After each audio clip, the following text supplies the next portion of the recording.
മൂക്കിൽ പല്ല് മുളയ്ക്കുക എന്ന പ്രയോഗം നമ്മൾ പലപ്പോഴും ഉപയോഗിക്കാറുണ്ട്. എന്നാൽ അത്തരമൊരു പ്രശ്നം മൂലം ബുദ്ധിമുട്ട് അനുഭവിച്ച ഒരു സ്ത്രീയുടെ മൂക്കിൽ നിന്ന് അതിവിദഗ്ധമായി പല്ല് നീക്കം ചെയ്ത ശസ്ത്രക്രിയ നടത്തി.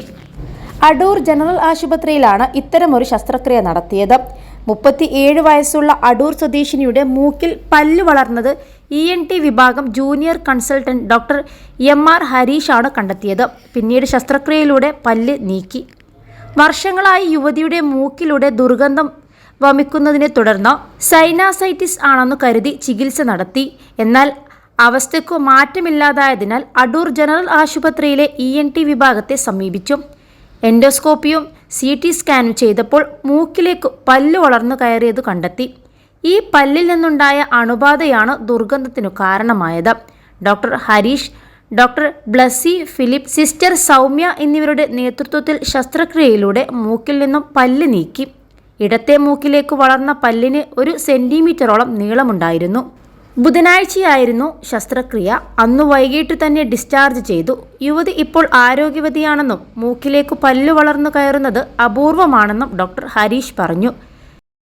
+2 ഡിഗ്രി കഴിഞ്ഞവർക്ക് വേൾഡ്സ് ഫസ്റ്റ് AR/VR ക്ലാസ് റൂമിലൂടെ സ്മാർട്ട് ഫോൺ എഞ്ചിനീയർ ആവാം. കൂടുതൽ അറിയാൻ വിളിക്കൂ Bridco and Bridco. Ectopic tooth എന്ന് വിളിക്കുന്ന പല്ല് എടുത്തു കളഞ്ഞതോടെ യുവതിയുടെ മൂക്കിലെ പ്രശ്നങ്ങളെല്ലാം മാറി. ഒരു എക്ടോപിക് ടൂത്ത് അഥവാ ആഘാതമുള്ള പല്ല് എന്നും അറിയപ്പെടുന്നു. ഇത് അസാധാരണമായ സ്ഥാനത്ത് വികസിക്കുകയും വാക്കാലുള്ള അറയിൽ അതിൻ്റെ സാധാരണ സ്ഥാനത്തേക്ക് പൊട്ടിത്തെറിക്കുന്നതിൽ പരാജയപ്പെടുകയും ചെയ്യുന്ന ഒരു പല്ലാണ്.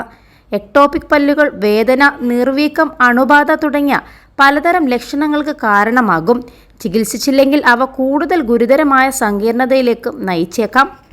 എക്ടോപിക് ടൂത്ത് അപൂർവങ്ങളിൽ അപൂർവമായി കാണപ്പെടുന്ന ഒരു അവസ്ഥയാണെന്ന് ഡോക്ടർമാർ പറയുന്നു. ജനിതക ഘടകങ്ങൾ, പരിക്കുകൾ, അസാധാരണ വളർച്ചയാണ് ഇത്തരമൊരു എക്ടോപിക് ടൂത്തിന് കാരണമായിട്ടുള്ളത്. എക്ടോപിക് പല്ലുകളുടെ രോഗനിർണയത്തിൽ സാധാരണയായി എക്സ്റേകളും മറ്റു ഇമേജിംഗ് ടെസ്റ്റുകളും ഉൾപ്പെടെയുള്ള സമഗ്രമായ ദന്തപരിശോധന ഉൾപ്പെടുന്നു.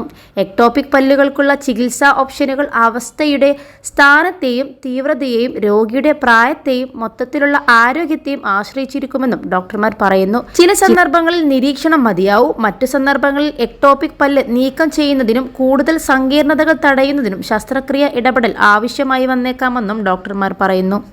21 ലക്ഷത്തോളം സന്തുഷ്ടരായ ഉപഭോക്താക്കളും 2 ലക്ഷത്തോളം തിമിര ശസ്ത്രക്രിയകളും പൂർത്തിയാക്കിയ മലബാറിലെ ഏക കണ്ണാശുപത്രി അൽ സലാമ ഹൈ ഹോസ്പിറ്റൽ റോഡ്, പെരിന്തൽമണ്ണ.